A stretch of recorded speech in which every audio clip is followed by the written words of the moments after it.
Our next story is all about the much-anticipated announcement on Thursday from the Chancellor. He's been warning that everyone will have to pay more tax as he prepares to unveil that autumn statement on Thursday. Now, he's reportedly preparing a package that would see £20 billion of tax rises and £35 billion worth of spending cuts. Yesterday, he said that although the tax rises would disappoint people, he would still protect the most vulnerable.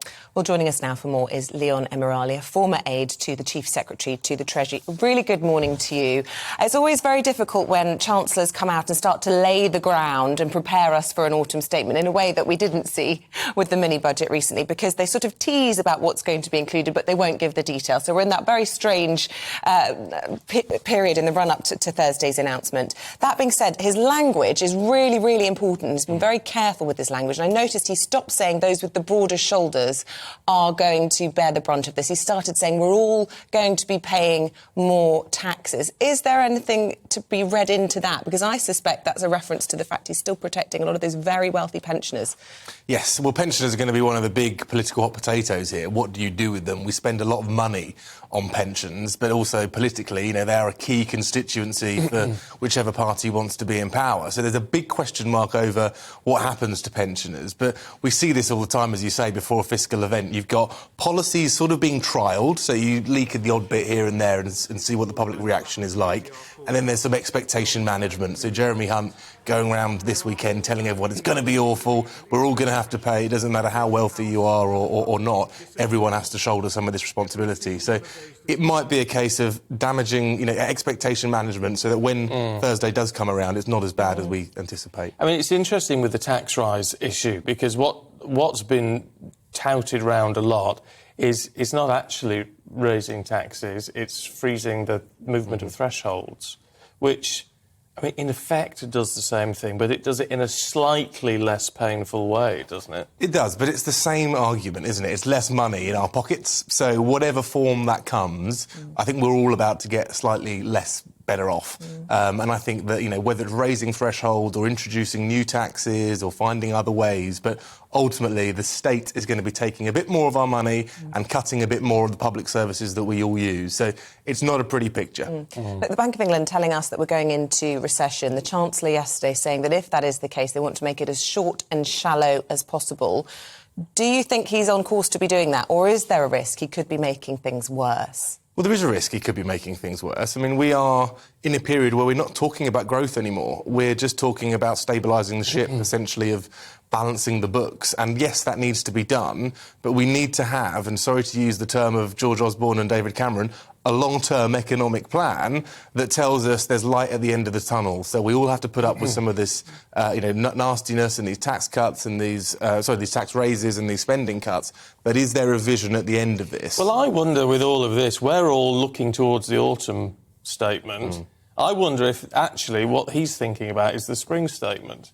Well, it could well be. I mean, they're already talking about the energy support that we're getting ending for everyone in April, and just those who need it most will continue with it. So there is a slight nod to longer-term impact of this, and the autumn statement is just there to stabilise the books after what happened with Liz Truss's disastrous mini-budget. This is a chance to say we're serious, we're grown-ups, we know what we're doing, trust us. And then longer down the line, we can try and have some sort of plan for growing the economy. Because all of it, I mean, I know obviously growth is very important.